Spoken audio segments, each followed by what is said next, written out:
నా పేరు రామలక్ష్మి. ప్రస్తుతానికి నా వయసు 69 ఏళ్ళు. ఇప్పుడు మేము ఉంటున్నది బెంగళూరులో. మా తల్లిదండ్రులకు మొత్తం 9 మంది సంతానం. ఇక అందులో అందరికంటే నేనే చివరి అమ్మాయిని. మొదట 3 అన్నయ్యలు, వారి తర్వాత 2 అక్కలు, ఆ తర్వాత ఒక అన్నయ్య తర్వాత మళ్ళీ 2 అక్కలు, వారందరి తర్వాత ఆఖరిదాన్ని నేను. నాకు 10 ఏళ్ళు వచ్చేసరికి మాకంటే పెద్దవాళ్ళు 7గురికైతే పెళ్ళిళ్ళు జరిగాయి.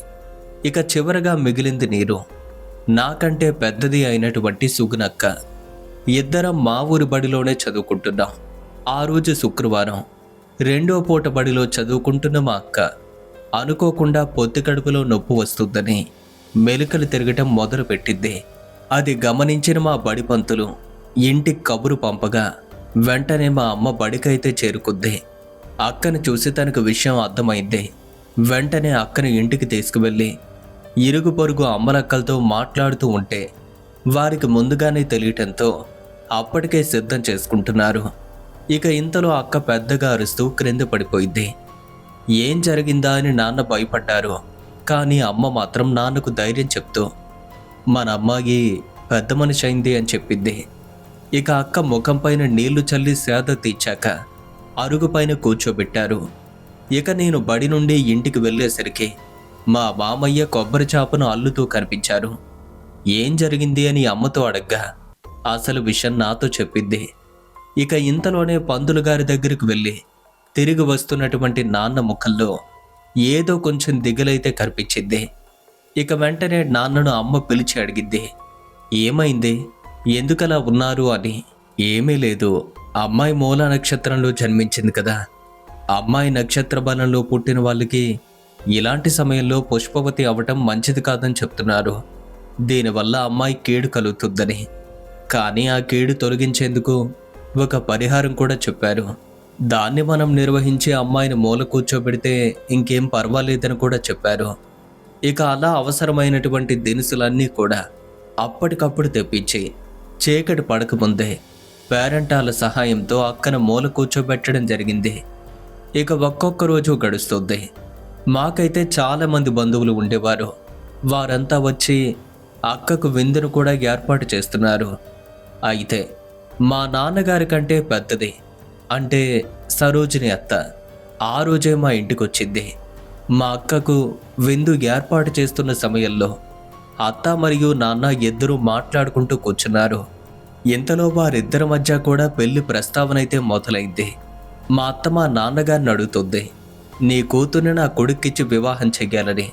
కానీ నాన్న మాత్రం అత్త మాటలకు అభ్యంతరం చెప్తూ, ఎప్పటిండో నా భార్య వాళ్ళ అన్నయ్య కొడుక్కి నా కూతుర్నిచ్చి పెళ్లి చేయాలి అనుకుంటున్నాను. ఇది నా మాట కాదు, నీ మరదలు పట్టుదల. పైగా నీ కొడుకు చూస్తే వ్యసనపరుడక్క. నీ మరదలకు కూడా తెలుసు. నేను కూడా నీ కొడుక్కి ఎన్నోసార్లు చెప్పు చూశాను, నువ్వు సరిగ్గా ఉంటే నా కూతుర్నిచ్చి పెళ్లి జరిపిస్తాను అని. నా మాట కూడా కొట్టిపడేశాడు. మా కళ్ళ ముందే ఎన్నోసార్లు తాగి మరీ పడిపోయేవాడు. మరి ఇలాంటి సంఘటనలన్నీ కూడా కళ్ళ ముందు జరుగుతుంటే ఏ ఆడదైనా సరే తన కూతుర్ని అలాంటి వాళ్ళకిచ్చి పెళ్లి చేయాలి అనుకుంటుందా అక్క? ఒకవేళ నాకు అలాంటి ఉద్దేశం ఉన్నప్పటికీ నీ మరదలైతే ఒప్పుకోదనిపిస్తుంది. అలా అత్తయ్య ముఖం మీద చెప్పేసరికి ఇక అత్తయ్య కూడా ఏమీ మాట్లాడలేకపోయింది. ఇక ఆ రోజు విందు ఏర్పాటు చేయటం పూర్తయింది. అయితే అత్తయ్య ఆ విషయాన్ని మనసులో పెట్టుకోకుండా మాతో మంచిగానే ఉంది. మేమంతా కూడా తనని బాగానే సాగనంపాం. తను మా ఇంటి నుండి వాళ్ళ ఊరికైతే వెళ్ళిపోయింది. ఇలా ఒక్కొక్క రోజు కూడా గడిచే 9వ రోజున అక్కకు మంగళ స్నానం చేయించి చాలా ఘనంగా ఆ రోజు కార్యక్రమం నిర్వహించాం. అయితే మా నాన్నలో మాత్రం ఆ భయం అలాగే ఉంది. నిజంగానే పంతులు గారు చెప్పినట్టు ఏమైనా జరుగుతుందేమో అని. అయితే నాన్నలో ఉన్నటువంటి భయం వేరే వారికి తెలియటం లేదు. కానీ తాను మాత్రం ఒక్కొక్క రోజుని ఒక్కో యుగంలా గడుపుతున్నారు. ఈలోగా ఒక 11 రోజులైతే గడిచింది. ఆ రోజు అమావాస్య. అప్పట్లో మా ఊళ్ళో ఉన్నటువంటి ప్రతి ఆడవాళ్ళు కూడా స్నానం చెయ్యాలి అంటే ఊరి చివర ఉన్నటువంటి గిలక బావి దగ్గరికి వెళ్ళేవారు. అంటే అక్కడే స్నానం చేసేవారు. ఇక ఆ రోజు స్నానం చేయటం కోసం అక్క కూడా అదే బావి దగ్గరకు చేరుకుంది. అప్పటికే 2-3 స్నానం చేసి కూడా వెళ్ళిపోయారు. కానీ మాసిన బట్టలన్నీ ఉతుక్కొని అక్క స్నానం చెయ్యాలి అనుకునేసరికి కొంచెం ఆలస్యమైంది. సరిగ్గా మిట్ట మధ్యాహ్నమైంది. ఆ చుట్టుపక్కల కూడా ఎవ్వరూ లేరు. ఇక అప్పట్లో చాలామంది ఈ పుట్టమన్నుతో స్నానం చేస్తూ ఉండేవారు. అదే అలవాటు మా అక్కకు కూడా ఉండేది. అందుకే ఆ బావి దగ్గరికి అక్కడే ఉన్న పుట్ట నుండి మట్టిని తీసుకుంటుంది. ఇక అప్పుడే బుస్సుమన్న శబ్దం వినిపించింది. ఉలిక్కిపడి తిరిగి చూసింది. చూస్తే పుట్ట లోపల నుంచి ఉన్నటువంటి పాము పైకి లేచింది. పడగ విప్పి బుసలు కొడుతూ కనిపించింది. ఇక అప్పటికే బాగా భయపడిపోయినటువంటి మా అక్క గట్టిగా అరుస్తూ అక్కడి నుండి బావి దగ్గరకు పరిగెత్తింది. కాసేపటికి ఆ పాము కూడా పుట్టలోకి దూరింది. ఇక అంతవరకు భయపడుతున్నటువంటి అక్క స్నానానికి సిద్ధపడి ఇంకా ఆ పామును తలుచుకుంటూ అసలు విషయాన్ని మర్చిపోయి కేవలం ఒంటికి చేయాల్సిన స్నానం తలకు చేసేసింది. అయితే ఆ రోజు తలకు స్నానం చేయకూడదు అన్న విషయం అక్కకు కూడా తెలియదు. అలాగే ఇంటికి వెళ్ళి బట్టలు ఆరబెడుతూ ఉంటే ఇక అప్పుడే అక్క దగ్గరకు వచ్చినటువంటి అమ్మ వెంటనే అక్క చూసింది. సుగుణ, నీకేమైనా పిచ్చి పట్టిందానే? ఈరోజు అమావాస్య, తలకు స్నానం చేసావేంటి అని అడిగింది. తెలీదమ్మా, ఏదో పొరపాటు చేశాను అని అక్క చెప్పింది. అలాగే అక్కడ తనకు కనిపించిన పాము గురించి కూడా చెప్పింది. నిజమే, కానీ ఇలాంటి విషయాలు మర్చిపోతే ఎలా చెప్పు? పైగా నువ్విప్పుడు వయసులో ఉన్న అమ్మాయివి కదా, ఇంకెప్పుడు కూడా ఇలాంటి తప్పులైతే చేయకో అని చెప్పింది. ఇక ఆ రోజంతా కూడా ఆ విధంగానే గడిచిపోయింది. అది రాత్రి మేమంతా కలిసి భోంచేసాం. అయితే చిన్నప్పటి నుండి కూడా అక్క నేను ఒకే చోట పడుకోవటం చాలా అలవాటు. ఇక ఆ రోజు కూడా ఎప్పట్లాగే ఇద్దరం కలిసే పడుకున్నాం. సరిగ్గా అర్ధరాత్రి దాటే సమయానికి మేమంతా కూడా మత్తుగా నిద్రపోతుంటే నా పక్కనే పడుకున్నటువంటి అక్క ఏదో కలగంటున్నట్టు, ఆ కలలో భయపడుతున్నట్టు తనలో తాను అరవటం మొదలుపెట్టింది. తన అరుపులకు నిద్ర నుండి మేల్కొన్నాను. అక్క, ఏమైంది? ఎందుకలా అరుస్తున్నావో అని అడిగాను. కానీ నిద్రపోతున్న అక్క ఏమీ మాట్లాడటం లేదు. ఇక నేను కూడా మళ్ళీ నిద్రలోకి జారుకున్నాను. ఆ తరువాత మళ్ళీ అక్క నిద్రలోకి జారుకుంది. ఈసారి అక్క అరుపులైతే వినిపించలేదు. ఇక తరువాత రోజు ఉదయం నిద్ర లేవగానే, అక్క, రాత్రి ఎందుకలా అరిచావో అని అడిగాను. అందుకు మా అక్క మాత్రం నేను అరవటమేంటే, రాత్రంతా కూడా హాయిగా నిద్రపోయాను అని చెప్పింది. లేదక్క, నువ్వు చాలాసార్లు అరిచావు అని చెప్పాను. కానీ మా అక్క మాత్రం అలాంటిదేమీ లేదే, ఏం జరగలేదు అని నాతో చెప్పి అక్కడి నుండి వెళ్ళిపోయింది. అయితే అదే విధంగా రెండవ రోజు కూడా అక్క నిద్రలో అరిచింది. నేను అక్క నిద్రలేపి నువ్వు అరుస్తున్నావో అని అడిగాను. కానీ ఆ రోజు అక్క కలలో భయపడి అరిచాను అని చెప్పింది. ఇక మూడవ రోజు, నాలుగవ రోజు ప్రతిరోజు కూడా అక్క నిద్రలో అరవటం మొదలుపెట్టింది. ఇక విషయం ఇలానే ఉంచడం మంచిది కాదని ఒకసారి మా అమ్మతో చెప్పాను. అందుకు మా అమ్మ కూడా, ఒక్కోసారి నిద్రలో అరవటం అనేది మామూలే కదా, అక్క కూడా ఏదో ఆలోచించుంటుంది, దీని గురించి పెద్దగా పట్టించుకోకు అని చెప్పింది. ఇక అదే విధంగా ఒక్క నెల రోజులు గడిచేసరికి అక్క మాలాగే తింటూ నిద్రపోవటం కూడా చేస్తుంది. కానీ ఏదో తెలియని ఓ రకమైన మార్పు. అదేంటంటే తన శరీరం రంగు మారుతున్నట్టుగా అనిపిస్తుంది. ఎంతో తెల్లగా ఉండే అక్క శరీరం కొద్దిగా నల్లబడేసరికి ఉన్నట్టుండే అమ్మకు కూడా ఏదో చిన్న అనుమానమైతే మొదలైంది. ఇక ఆ విషయం నాన్న కూడా గమనిస్తున్నారు. కానీ పెద్దగా ఇబ్బంది అంటూ ఏమీ లేకపోయేసరికి ఈ మధ్యనే కదా అమ్మాయి పుష్పవతి అయింది. అలాంటి సమయంలో ఆడపిల్లలకు ఎన్నో సమస్యలు ఉంటాయి. అలాంటిదే నా కూతురికి కూడా ఏదో సమస్య ఉంటుంది అని ముందుగా అనుకున్నారు.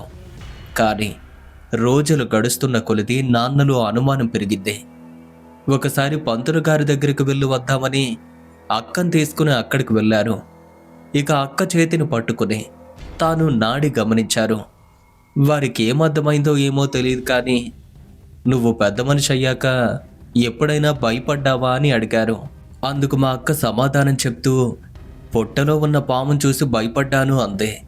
అది విని, దాని గురించి పెద్దగా ఆలోచించొద్దు, పోనీ నిద్రలో ఏమైనా నీకు కలలేమైనా వస్తున్నాగా అని అడిగారు. అప్పుడు అక్క అసలు విషయం చెప్పింది.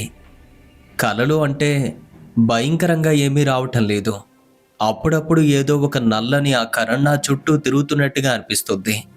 కానీ అది నాకేమీ హాని చేయటం లేదు అని అసలు విషయం చెప్పేసరికి ఇలాంటి కళలు కూడా మామూలుగానే వస్తాయి. ఇక ముందు ఇలా జరగకుండా తాయెత్తు కడతారు. అయితే ఒక్క విషయం గుర్తుపెట్టుకో తల్లి, ఈ తాయెత్తుని బయట ఉండే సమయంలో నీ శరీరం పైన లేకుండా చూసుకో. అంటే ఆ సమయంలో లేకుండా. ఒకవేళ అలాంటి సమయంలో దీన్ని నీ శరీరం పైన ఉంచితే దీని మహిమ పూర్తిగా అంతమైపోతుంది. అలా పంతులు గారు ఒక తాయెత్తు కట్టి నాన్న వాళ్ళనైతే ఇంటికి పంపించారు. నిజానికి ఆ తాయెత్తు కట్టిన రోజు నుండి ఏదో అద్భుతం జరిగినట్టుగా అయింది. ఇక మీద అక్క నిద్రలో కూడా అరవటం మానేసిద్ది. మా వాళ్ళంతా కూడా కొంచెం ధైర్యంగా ఉన్నారు. ఇంతలో కొన్ని రోజుల తరువాత అక్కకు హఠాత్తుగా పొత్తి కడుపులో నొప్పి ప్రారంభమైంది.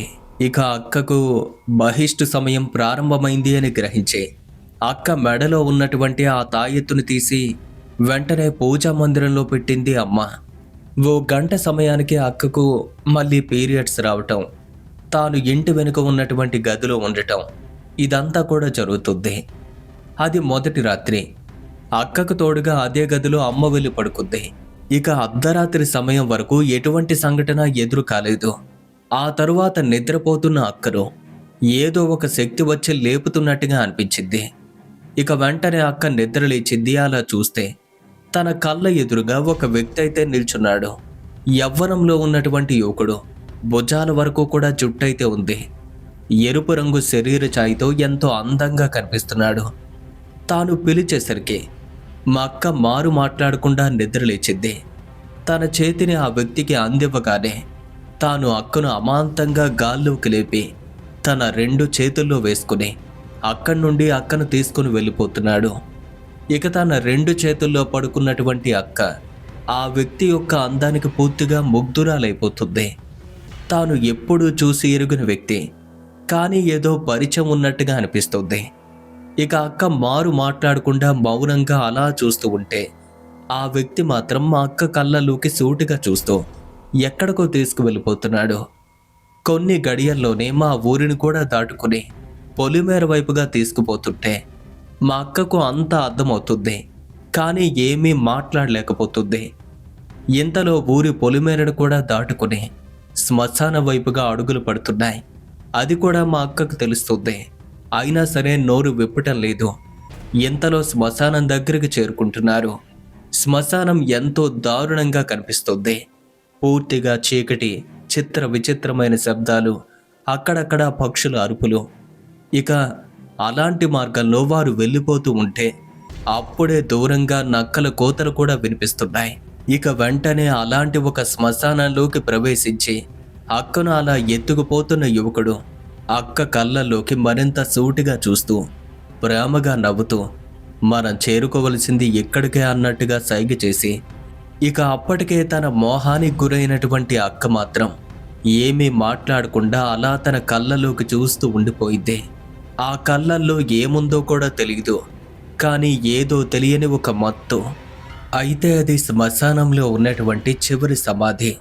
అది కేవలం ఒక్కరోజు ముందే ఏర్పడిన సమాధి కావటంతో పచ్చి మట్టి వాసన ఇంకా అలాగే ఉంది. ఇక అలాంటి ఒక సమాధి వద్దకు అక్కను తీసుకువెళ్ళి అదే సమాధి పైన అక్కను వేసి ఆ తరువాత అక్క శరీరం పైన ఆ యువకుడు వాలిపోయాడు. ఒక్కసారిగా అక్క తన అందానికి పూర్తిగా ఆకర్షితురాలుగా మారి ఆ యువకుడు కోరుకుంటున్న సమయంలో వారిద్దరూ కూడా ఏకమయ్యారు. ఆ తరువాత ఒక్కసారిగా వాడి రూపం భయంకరంగా మారిపోయింది. అంతవరకు కనిపిస్తున్న అందమైన రూపం కాదు, పూర్తిగా శరీరం మొత్తం అగ్నిలో దహనమైనట్టు ఒళ్ళంతా పచ్చి మాంసపు కండలు వేలాడుతున్నాయి. దేహమంతా కూడా రక్తంలా కనిపిస్తుంది. ఎర్రగా మారిన తన 2 కళ్ళు అక్క కళ్ళల్లోకి సూటిగా చూస్తుంటే భయంతో తన శరీరం చెమట పడుతుంది. ఒకవైపు తన శరీరంలోని ఒక్కొక్క అవయవం కూడా గతి తప్పుతుంటే తనతో అది జరుపుతున్న ఆ భయంకరమైన ఆకారాన్ని చూస్తూ తన నుండి విడిపించుకునే ప్రయత్నంలో అక్క పెద్దగా అరవటం మొదలుపెట్టింది. ఆ అరుపులు కూడా మరింత పెద్దవిగా వినపడేసరికి తన పక్కనే అప్పటికే నిద్రపోతున్న అమ్మ ఒక్కసారిగా మేల్కొద్ది. అమ్మా, సుగుణ, ఏమైందే అని అరుస్తూనే తాను కూడా పైకి లేచి కూర్చుంది. అలా కూర్చొని చూస్తుంటే లాంతర్ వెలుగులో తనకి 3 అడుగుల దూరాన నిద్రపోతున్న అక్క తన 2 చేతుల్లో ఎవరో పట్టుకున్నట్టు, వాటిని తాను విడిపించుకునే ప్రయత్నం చేస్తున్నట్టు భయంతో కూడిన స్వరంతో వదిలిపెట్టమని అరుస్తూ ఉంది. సుగుణ నిద్రలో అరుస్తుందేంటే, తనకేమైంది? ఆ సమయంలో అక్కను తాకకూడదు అన్న ఉద్దేశంతో తన పక్కనే ఉన్నటువంటి ఓ చీపురు కట్టను తీసుకుని దాంతో తన వీపు పైన గట్టిగా కొట్టి మరీ నిద్రలేపిద్ది. ఇక అక్క ఒక్కసారిగా ఉలిక్కిపడి లేచింది. తన పక్కనే కూర్చున్న అమ్మని చూసి, నేనెక్కడున్నానో, నాకేమైంది, ఇక్కడికెవరైనా వచ్చారా, వాడొచ్చాడా అని ఏదేదో మాట్లాడుతుంది. ఇక అప్పటికే అక్క శరీరం అంతా కూడా భయంతో వణికిపోతుంది. ఒళ్ళంతా కూడా స్నానం చేసినట్టుగా చెమటలు పట్టేశాయి.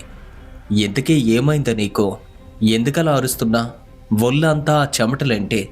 ఏం జరిగిందో చెప్పు అని అమ్మ అడుగుతుంటే, తనకు కలలో కనిపించింది నిజం కాదు అని తెలుసుకుని అదంతా కూడా కల అని అర్థమయ్యాక తనకు ఎదురైన దృశ్యాన్ని అమ్మతో చెప్తే, ఎక్కడ తప్పు పడుతుందేమో అన్న భయంతో, ఏమీ లేదమ్మా, ఏదో ఒక పీడకలొచ్చింది అని చెప్పేసింది.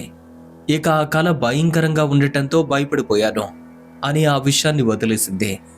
ఓహో, అంతేనా? ఆ మాత్రం దానికి అంతలా భయపడతావా? ప్రతి ఒక్కరికి కూడా కలలనేవి వస్తూనే ఉంటాయి, వాటికి అంతలా భయపడద్దు. మంచినీళ్ళు తాగి పడుకో అని పక్కనే ఉన్న మంచినీళ్లు అక్క చేతికిచ్చింది. ఇక అక్క వెంటనే మంచినీళ్లు తాగి పడుకుంది. ఇక ఆ తరువాత తెల్లవారే వరకు కూడా అక్క అయితే నిద్ర లేవలేదు. ఉదయాన్నే లేచి అమ్మ తన పనైతే తాను చేసుకుంది. అక్క కూడా ఆ రోజు సాధారణంగానే గడిపింది. మళ్ళీ తరువాత రోజు రాత్రి మునుపటి రోజులాగే అక్కకు తోడుగా అమ్మ పడుకుంది. సరిగ్గా మళ్ళీ అదే సమయానికి అదే వ్యక్తి అక్క దగ్గరకు చేరుకుని అక్కను వెంటనే పైకి లేపి తన 2 చేతుల్లోనూ అక్కను తీసుకుని ఇంట్లో నుండి బయటకు వెళ్ళిపోతున్నాడు. ఇక ఈసారి కూడా అక్కకు అదే పరిస్థితి. తన అందాన్ని చూసి పూర్తిగా బానిసగా మారిపోయింది. తనను తీసుకువెళ్ళిపోతుంటే ఏమీ మాట్లాడకుండా చూస్తూ ఉండిపోయింది. మళ్ళీ తొలి రోజులాడే శ్మశానంలోకి తీసుకువెళ్ళాడు. అక్కను వేరొక సమాధి పైన పెట్టి తనతో అదే కార్యక్రమాన్ని జరుపుతున్నాడు. ఒక్కసారిగా వాడి రూపం మారిపోయింది. చూడటానికే భయం కలిగించేలా ఉంది. ఇక అక్క ఆ రూపాన్ని చూసి భయంతో గట్టిగా అరుస్తూ తనను విడిచిపెట్టమని చెప్తుంది. ఇక ఆ రాత్రి కూడా అదే పరిస్థితి కావటంతో అక్క అరుపులు వింటున్న అమ్మ నిద్ర నుండి మేలుకునే అక్కను కూడా నిద్రలేపిద్ది. ఈరోజేమైందే, ఎందుకలా అరుస్తున్నావు అని అడిగింది. అమ్మ, నిన్నట్లాగే ఈరోజు కూడా అదే కల వచ్చింది అని చెప్పగా మంచినీళ్ళు తాగి పడుకోవటం జరిగింది. ఇక 3వ రోజు కూడా అదే పరిస్థితి.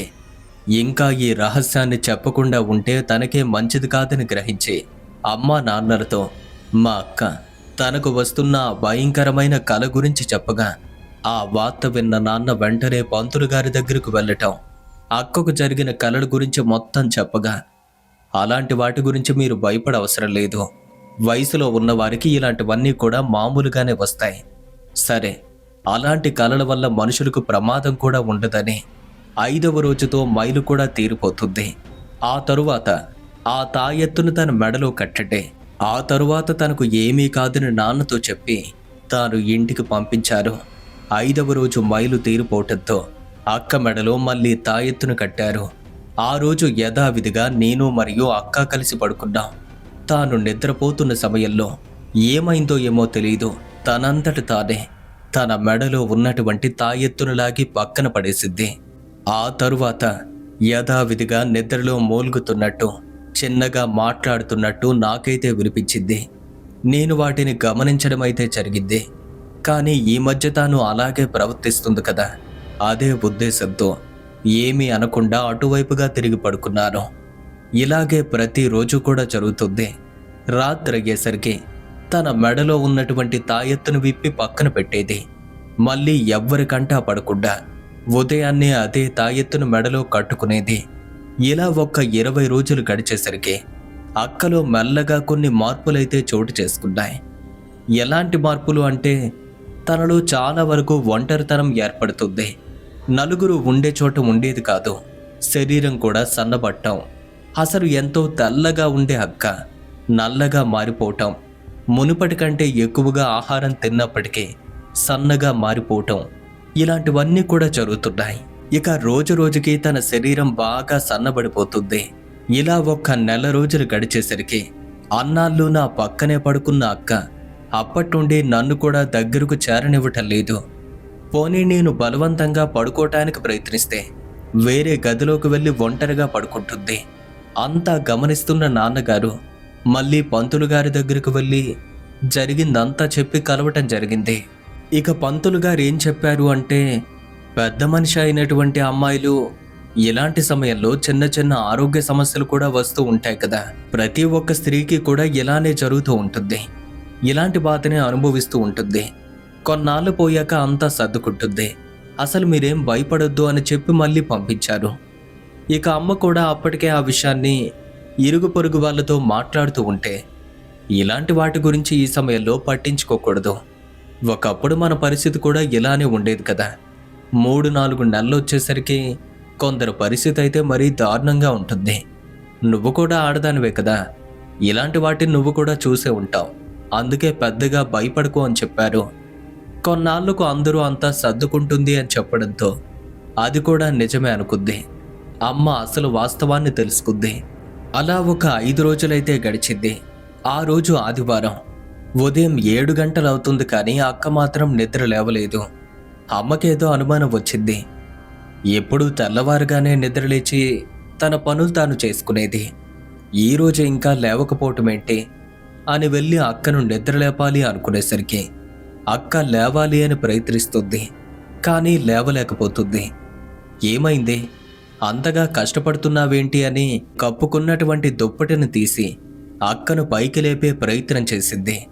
కానీ అక్కడ ఉన్న దృశ్యాన్ని చూసిన అమ్మ ఒక్కసారిగా తన కళ్ళు తిరగటంతో గట్టిగా అరుస్తూ అక్కడికక్కడే క్రింద పడిపోయింది.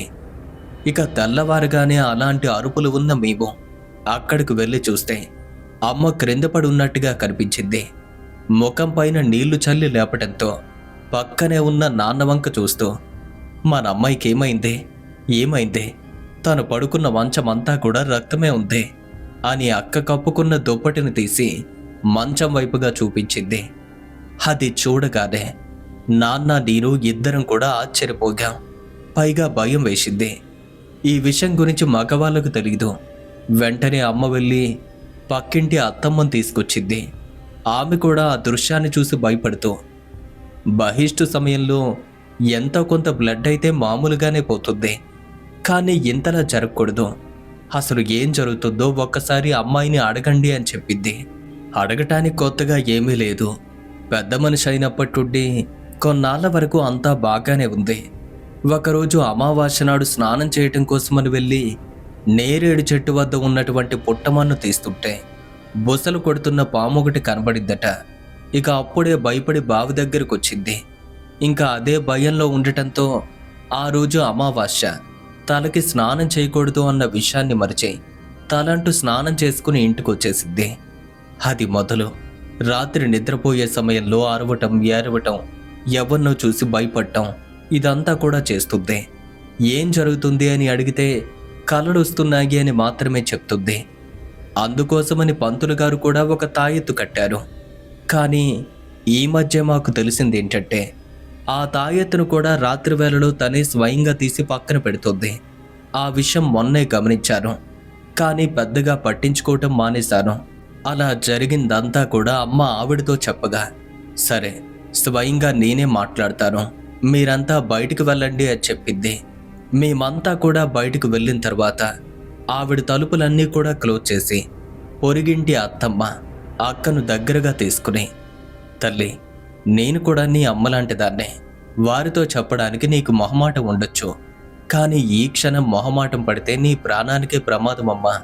అసలు ఏం జరుగుతుందో నాతో చెప్పు, స్వయంగా నేనే దీన్ని ఏదైనా చేయటానికి ప్రయత్నిస్తాను అని ప్రేమగా తల నిమురుతూ అడిగేసరికి ఆ క్షణం అక్క అత్తయ్య ఒడిలో వాలిపోతూ గుక్క తిప్పకుండా ఏడుస్తూ తనకు రాత్రి వేళలో ఎదురయ్యే సంఘటన గురించి వివరంగా చెప్పడం మొదలుపెట్టింది. దైవ సాక్షిగా చెప్తున్నాను, తనకి నాకు ఎటువంటి పరిచయం లేదు. ఇన్నాళ్ళు తన ముఖాన్ని కూడా చూడలేదు. ఎంతో అందంగా కనిపిస్తాడు. అర్ధరాత్రి దాటితే నా దగ్గరకు వస్తాడు.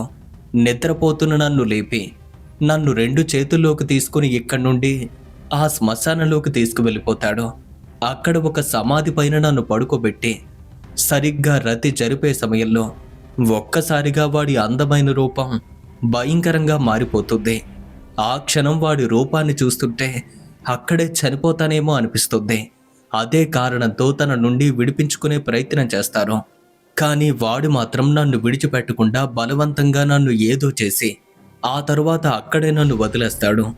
అయితే నాతో వాడు అది జరిపే సమయంలో మాత్రమే నా కోపంగా అనిపిస్తుంది. ఆ తరువాత మళ్ళీ వాడి అందాన్ని తలుచుకుంటూ ఏదో మైకంలోకి వెళ్ళిపోతున్నట్టుగా అనిపిస్తుంది. అంటే వాడి వ్యామోహంలోనే ఉండిపోతున్నాను. ఇలా 1-2 సార్లు కాదు, రోజులు తరబడి నాతో ఇలానే చేస్తున్నాడు. ప్రతిరోజు రాత్రి అదే పని. మన ఊరి శ్మశానంలోకి తీసుకువెళ్ళి నన్ను అక్కడే ఏదో చేస్తున్నాడు. మరి అన్ని రాత్రులు వేరు. అలాగే నిన్నటి రాత్రి అయితే చాలా ఘోరం. రాత్రంతా వాడితోనే ఉండిపోయాను. ఎంతో నరకాన్ని అనుభవించాను. విడిచిపెట్టమని ఎంత బ్రతిమాలినా సరే విడిచిపెట్టకుండా అలానే చేశాడు. అందుకే ఇప్పుడు నా పరిస్థితి ఇలా ఉంది అని చెప్పేసరికి ఏడుస్తూ తన బాధను చెప్పుకుంటున్న అక్క మాటలు విని పొరుగింటి అత్తమ్మ పూర్తిగా భయపడింది. అసలు ఎప్పుడూ కని విని ఎరుగని సంఘటన ఇది. ఇంతటి భయంకరమైన సంఘటన గురించి తెలుసుకున్నటువంటి అత్తమ్మ మా అక్కకు ధైర్యం చెప్పి, నీకేం కాదమ్మా, మేమంతా కూడా ఉన్నాం కదా, ఈ సమయంలో నువ్వు ధైర్యంగా ఉండాలి. అలా వెంటనే అమ్మా నాన్నల్ని గదిలోకి పిలిచి తనకు ఎదురవుతున్న ఆ భయంకరమైన సంఘటన గురించి వారిద్దరికీ వివరంగా చెప్పేసరికి వారు కూడా చాలా భయపడ్డారు. ఇక ఆలస్యం చేయటం మంచిది కాదని వెంటనే పంతులు గారి దగ్గరికి వెళ్ళి మా అక్కకు జరుగుతున్న సంఘటన గురించి చెప్పగా పంతులు గారు కూడా భయపడ్డారు. ఏమీ అనుకోవద్దు, ఇలాంటి సమస్య నుండి అమ్మాయిని కాపాడడం నా వల్ల కాదు. దీనికోసం చాలా కఠినమైన పూజలు చేయాల్సి ఉంటుంది. కానీ అవి చేయటానికి కూడా నేను అర్హుణ్ణి కాదు. నాకు అంతటి శక్తి లేదని. ఇందుకు సరైన సమర్థులు ఒకరు ఉన్నారని, కానీ వారిని కలవటం కష్టం. అమ్మాయి ఆయుష్ గట్టిదైతే తప్పకుండా మనం కలుస్తాం. కానీ దీనికంటూ కొంత సమయం పడుతుంది. అలాగే ఈ పరిహారం కూడా ఖర్చుతో కూడుకుంటుంది. అందుకు మీరు సిద్ధమైతే మనం గిరికోనలోకి వెళ్ళాలి అని చెప్పారు. ఆ గిరికోనలో సాధువు ఉంటారు. వారు తప్పకుండా మీకు సహాయం చేస్తారు. వారు మాత్రమే మీ అమ్మాయిని కాపాడతారు. లేదంటే మీ అమ్మాయి ప్రాణాలు కోల్పోతుంది అని చెప్పగా ఇక వారి మాటలు విన్నటువంటి మా నాన్నగారు నా కూతురు కోసం నా సర్వస్వాన్ని వదులుకోవటానికి సిద్ధంగా ఉన్నారు. అవసరం అనుకుంటే ఏదైనా అమ్మేస్తాను, ప్రాణాలు కూడా ఇస్తాను. ఏదో ఒకటి చేసి నా కూతుర్ని ఈ మృత్యువు నుండి కాపాడమని వేడుకొనగా, సరే రేపే మన ప్రయాణం అని పంతులు గారు నాన్నతో చెప్తూ మనం తిరిగి వచ్చే వరకు తాను ప్రాణాలతో ఉండాలి అన్న ఉద్దేశంతో ఆ రోజు మా ఇంటికి వచ్చి దేవి మంత్రోపదేశంతో మంత్రించినటువంటి ఒక తాయెత్తును అక్క మెడలో కట్టి మరుసటి రోజు ఇద్దరూ కలిసి గిరికోనలోకి ప్రయాణమయ్యారు. ఇది ఇంతవరకు మనం చెప్పుకున్నటువంటి సంఘటన. కానీ ఇంతటికంటే ఆశ్చర్యకరమైన భయంకరమైనటువంటి విషయాన్ని రెండో భాగంలో మనం తెలుసుకోబోతున్నాం. అయితే ఒక్క విషయాన్ని మీరు ఇక్కడ గమనించండి.